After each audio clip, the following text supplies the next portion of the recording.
Hello everybody, happy Monday. Welcome to another episode of our Learn with Flo. I'm super excited to continue this conversation that we kind of started all the way from the beginning of the year and have been kind of adding on week over week. But last week, if you were with us, we really dove into some of the upcoming trends that I see coming down the pipeline in healthcare and hormones and health and wellness and the field of, nutrition and functional medicine as we enter into the world of 2024.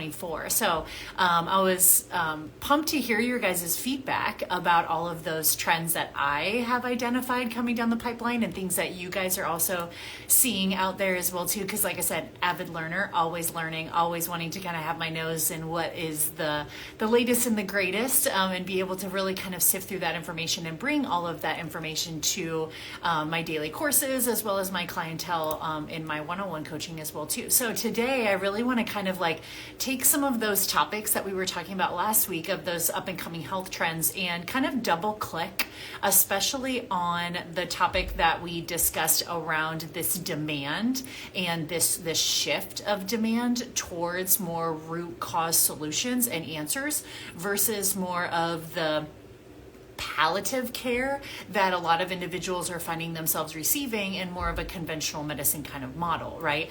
And what I mean by that is this kind of movement towards individuals really prying and asking some good questions. I think because of the information age of the internet, we get a lot of these kind of soundbite things on different social media platforms, different professionals like myself taking to social media and really educating the masses to feel more informed when they walk into something like a specialist clinic or a practitioner's office because they're probably struggling with some symptoms and are there to really get answers, right? And so I think more and more we're starting to see individuals that are showing up feeling educated and informed advocates for their own care, and they're not necessarily accepting of the answer anymore of, oh, it's just your genetics. That's just how it's going to be. Or, oh yeah, you're going to just live and manage these symptoms for the rest of your life, right? And a lot of people are like, I'm not necessarily sure if that's always true, right? So they don't want to just, like I said, fold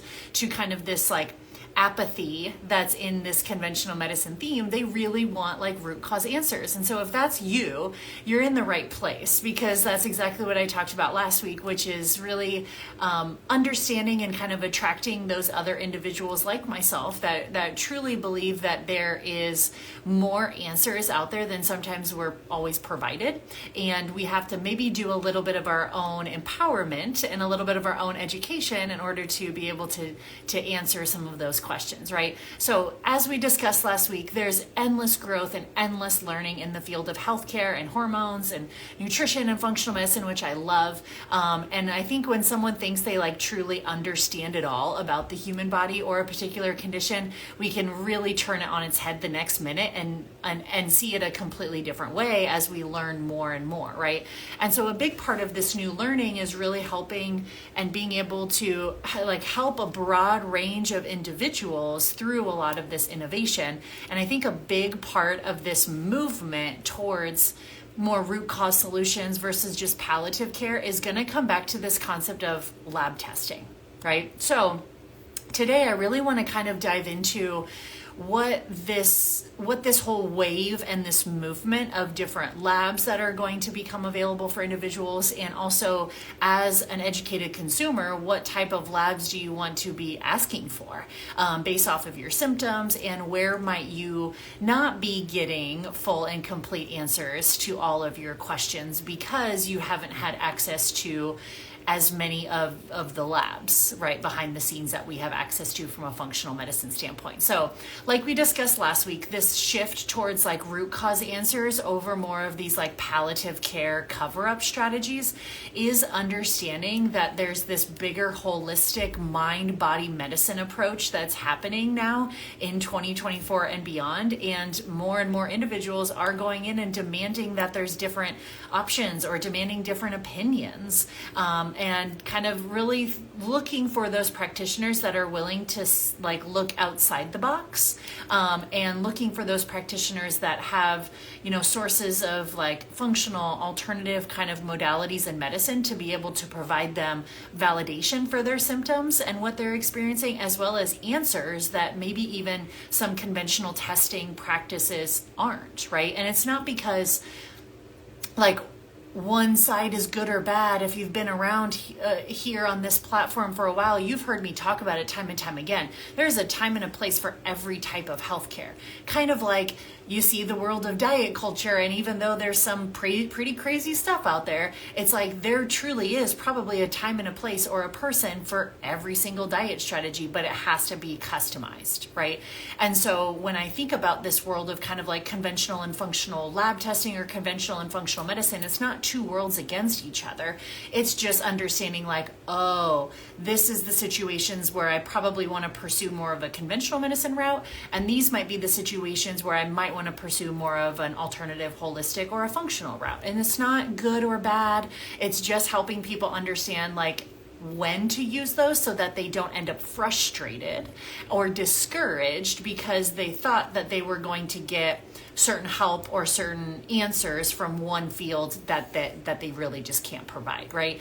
So when I think about this world of, like I said, getting to root cause answers, a lot of times that probably requires us to do some different testing practices than just more of your diagnostic testing practices, right? So that's where I think kind of like a big narrative that we're starting to see under this, like people really wanting more of this root cause answers, is individuals starting to ask why they're experiencing symptoms versus just going in and seeking the what.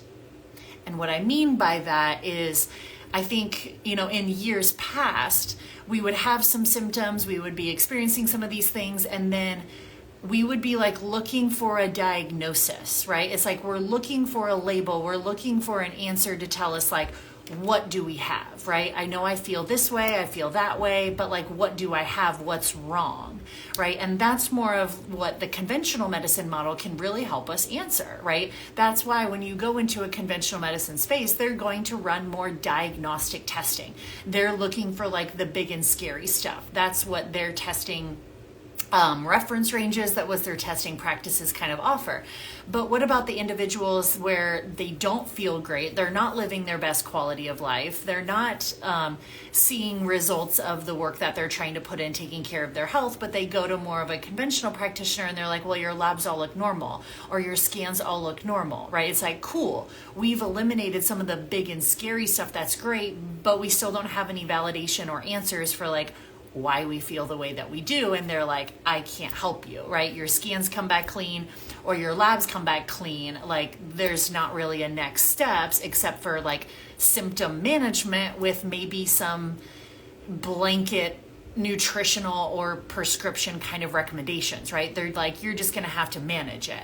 And that's where I think the functional and the conventional side of things really differ from each other. So first and foremost, I think the training of the different practitioners is going to be a world of difference. Whereas like you're more like functional and holistic practitioners are going to be looking at a whole system and a whole person approach versus like individualized or segmented medicine, which a lot of people are looking for. So those types of, like I said, holistic and functional practitioners are trained to identify symptoms as communication signals from the body, right?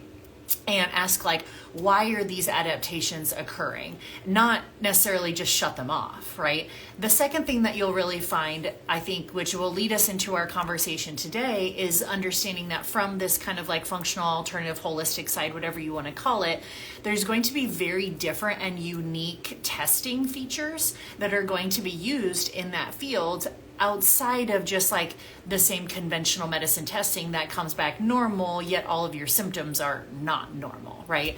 And so there's going to be a lot of unique labs that give functional practitioners an opportunity to see early signs of dysfunction before there's even like a diagnosis, right? So two different worlds here, neither are good or bad. It's just understanding the differences and the nuances and when am I seeking one side over the other, right?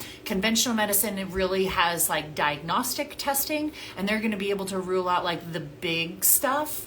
But functional alternative holistic testing is going to be able to identify dysfunction way before disease state or diagnosis state even takes over. So that's where a lot of individuals kind of find themselves stuck between these two worlds, right? Of really being able to navigate, am I a good candidate for like conventional testing practices, or am I a candidate for more functional testing practices, right? And a lot of times it sucks, but most people have to like be burned by the conventional medicine field. They're like, no, I went that route already, and I saw my OB who sent me to a gastroenterologist, who sent me to an endocrinologist, who sent me to a psychiatrist, and it's like they've been through that like piecing themselves apart and not really seeing a return on investment, still feeling like garbage, and nothing diagnosable comes up, but they're still like not feeling great, and that's where more of the functional and holistic approaches can take place. A great question coming in from Nutrition Wellspring, who asked, what platform do you use to order labs? I use a variety of different platforms. I have accounts with Rupa Health, I have accounts with Avexia Health, some of the different platforms like a Mosaic, who was formerly Great Plains, like you can create an account with some of these individual lab companies as well too. I tend to like Rupa and Avexia because I can order multiple different tests from those two major platforms. So if you're a fellow practitioner, that question will make sense to you. If you're more of a patient, don't even worry about that, right? I'll do all the back end stuff and make sure that labs are available to you, right? So I really, like I said, want to make sure that individuals understand those two nuances, like you said, between like a conventional side and a functional or a holistic side, because I want individuals to feel like an advocate for their own healthcare, right? And with that functional lab testing, we have to understand like what are the differences between the two sides, right?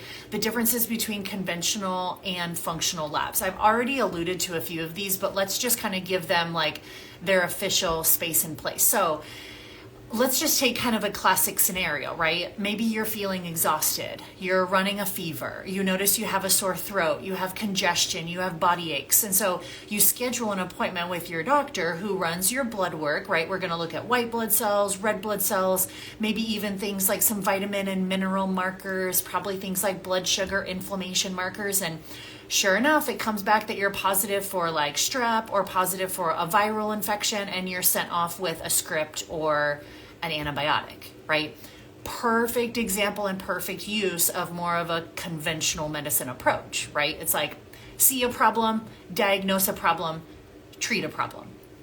Well, what if there's more of a scenario like you're feeling exhausted, you're not sleeping well, you have horrible night sweats, you feel anxious, you feel constipated, you're gaining weight like crazy, and you schedule an appointment with that exact same doctor, right, who runs practically the same labs, because there's only probably like one or two different labs that are approved by insurance, right? So they're kind of handcuffed by what insurance will approve for you as well too. They run kind of the exact same labs, all of it being blood work, right?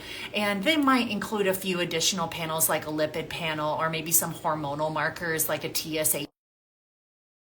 But this time, sorry, I have a phone call coming in. This time, all of the labs come back normal, right? And you're told, just come back if anything gets worse, or maybe you walk out with a prescription just again to manage your symptoms, like, oh, here's a stool softener, or here's some Xanax, but really there's no explanation of like, why are you experiencing those symptoms, right?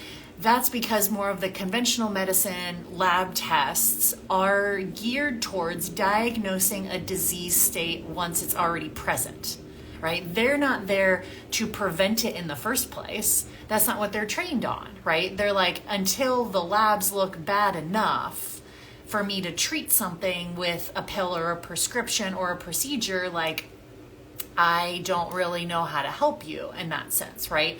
So that's what really sets the functional testing apart, is recognizing like, oh, okay, I'm not like actively sick. My arm's not falling off, my leg's not falling off. Like I just know that I'm not feeling my best. You might then want to pursue more of a functional or holistic kind of labs to be able to determine exactly what's going on. Your symptoms are still valid. Do not let anybody tell you that they are not. Just because you go to a conventional practitioner and conventional labs are all normal, don't let that convince you and be like, well, I guess this is just how I'm supposed to feel. I guess this is just life, right? And it's like, no, that's an invitation to just look at the situation differently, because there's not diagnosable disease, but that doesn't mean that there's not dysfunction that we can catch now, correct now, and prevent a disease state from forming later on, right? So conventional doctors really are looking like for pathological ranges. They're looking for things to be too high or too low, right? And if it's not too high or too low on a blood work, then I probably can't do anything about it, right? Or other practitioners like gastroenterologists, they might use like upper endoscopies or colonoscopies to identify, like, is there bleeding? Is there a polyp? Is there some sort of like diagnosable like structural issue in there? And they're like, nope, ship shape. And I'm like, but I'm still bloated and I'm still constipated and I still can't eat this and I'm sensitive to this and my skin breaks out when I eat that. And they're like, well, I can't really see, maybe just avoid those foods. And it's like, why, right? That's not an acceptable answer. So know that what makes the functional labs different is really kind of like three main things. The reference ranges that we're looking for are going to be different, right? We're not looking for like diagnosable, like, are you surviving? I'm looking at reference ranges of like, where would you be thriving, right? So I'm going to look for different reference ranges for TSH or free T3 or free T4. I'm going to look for different reference ranges for your glucose panel and your hemoglobin A1C and your insulin, right? I'm not looking for like, well, let's just wait until it gets bad enough to do something about it. Let's actually catch dysfunction earlier. So reference ranges are a big difference maker, as well as looking at ratios and relationships. That's something that, again, a lot of times like conventional medicine just isn't trained to look at, like ratios and relationships of like, oh, what's the ratio of your triglycerides to your HDL? What's your ratio of your progesterone to your estrogen, or ratio of your testosterone to your estrogen? Like looking for different things within those that can be really helpful, right? So when I talk about, like I said, the reference ranges, most practitioners are kind of just trained to analyze patients' labs like in a very like broad diagnostic reference range, but not more of those like narrow reference ranges where we would be able to indicate like early start of disease, and allowing to like, and teaching the patient to be able to make necessary lifestyle modifications to prevent potential health issues from progressing into the future, right? So it's kind of one of those things where, ironically, before like full onset of some of these things, like before full on diabetes, there's going to be decades before that where we can pick up like early state symptoms of insulin resistance, right? Before someone ever has like, you know, full on, even like different autoimmune patterns, right? Before someone has like full on Hashimoto's disease, like we're going to see early signs of like gut dysfunction, leaky gut, thyroid imbalances, right? Gut inflammation. So it's us looking for early signs of dysfunction because we're looking at completely different reference ranges. Even if it's a very similar lab, I might be looking for something different than like a diagnostic reference range, right? And then I'm always looking at different ratios and relationships because everybody is one body, not just 15 different metabolic markers, right? So I would say, like I said, if you're in the practitioner space and you're looking for different resources to really get in on this, I would definitely look into like Institute of Functional Medicine. IFM has a lot of great courses and things on there that have opportunities for you to kind of see things through a functional medicine lens. I also mentioned Rupa Health before. I have taken some of the Rupa Health boot camps on there, and they talk about some of the different functional labs and functional lab interpretations and things like that as well too. So those are two places that I've seen a lot of like ongoing content as far as like learning a lot of these reference ranges and kind of like that behind the scenes as well too. I would say you'll also see, oh gosh, do I even have that book? Let's see. This was a book that was referred to me at one point in time. So as far as like blood chemistry and CBC analysis, this guy got this off of Amazon. So for any of my practitioners, this was given to me as a recommendation from one of my mentors, and it has a lot of the functional reference ranges in there, and for like typical blood chemistry and some of those CBC panels. It does not go into like different functional tests like we'll talk about next, but it does go through like some of the classic blood chemistry that someone might get from their conventional doctor, and what different reference ranges you might be looking for in that regard too. So those resources have been definitely immensely helpful for me as a practitioner as I learn, and I'm always like referring back to some of those things as well too.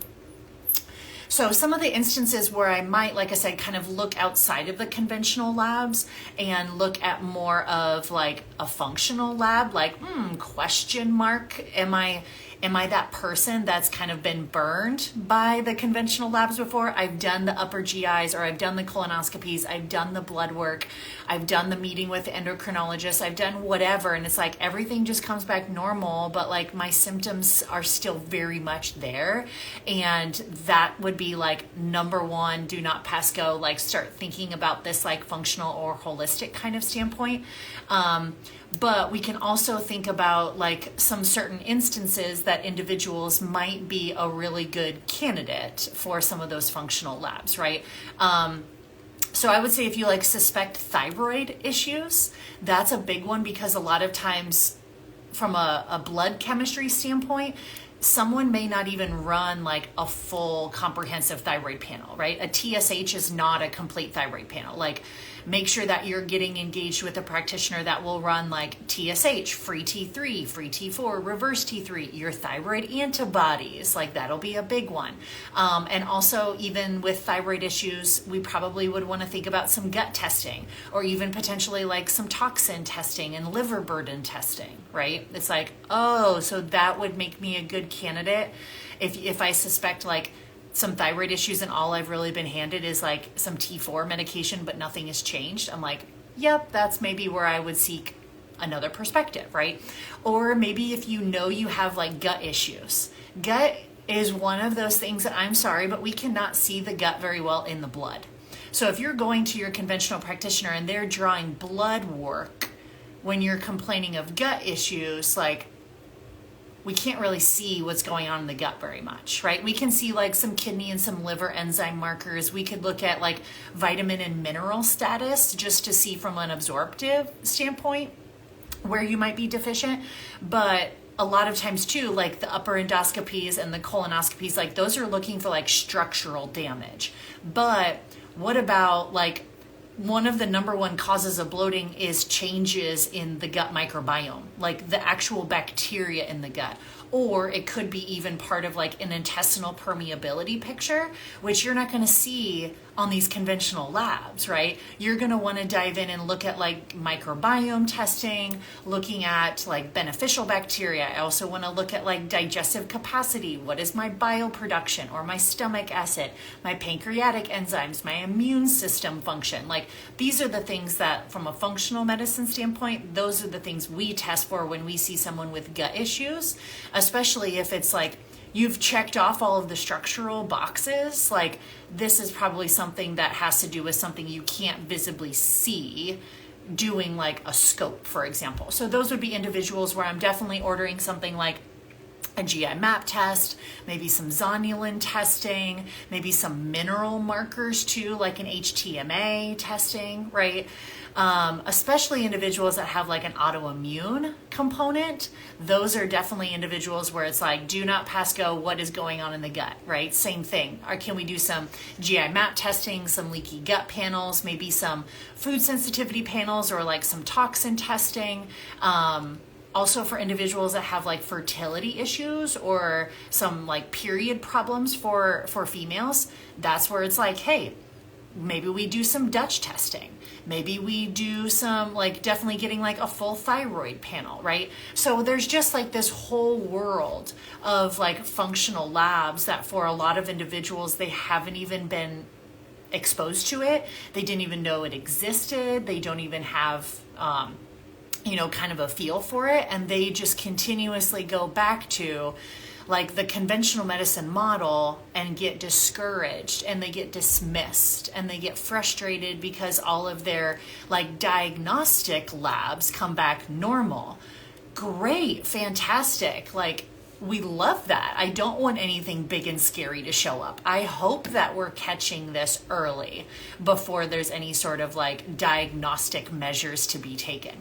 So if you've gone through, like I said, piecing your body apart and everything's kind of seemingly coming back normal, but you still are struggling and having symptoms, pause and like celebrate. You're like, okay, well, that's good. Like, big, scary, major structural stuff, like, isn't an issue, but it doesn't invalidate my symptoms. I still have these symptoms. They are still very real. I just now need to take the approach of like, I'm not looking for what I have. I'm not looking for a diagnosis. I'm not looking for a title. I'm now needing to ask the question of like, why? Why do I have this? Why are these symptoms kind of popping up together? How are they correlated? And what can I kind of do to correct some of the dysfunction before it actually becomes like a disease state, right?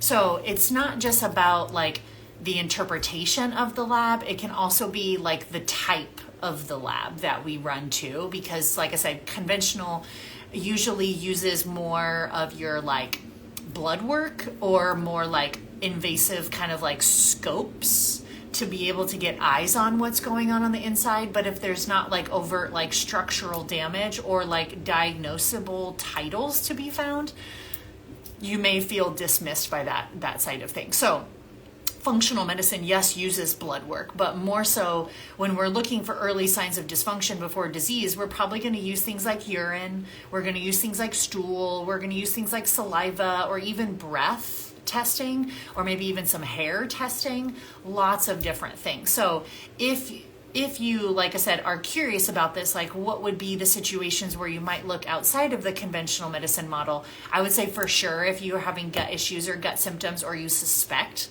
gut issues or gut symptoms. Now know that gut symptoms don't have to just be gut related, right? Like skin issues are usually always gut related as well too. So instead of going to 5 different dermatologists and getting 5 different topicals and prescriptions, it's like, oh, what's going on in my gut, right? So it might be skin issues, hair, skin, nail issues, immune system dysfunction, or like overt gut symptoms. That would be a great path for like more of a functional workup approach, right? Or if you've gotten through the function or the conventional medicine side of things, if all you've walked away with is like a syndrome diagnosis, then you would probably be the perfect candidate for like a functional workup. And what I mean by that is like, to conventional medicine, a syndrome is what we label as just a cluster of symptoms that happen together, right? There's nothing more about it.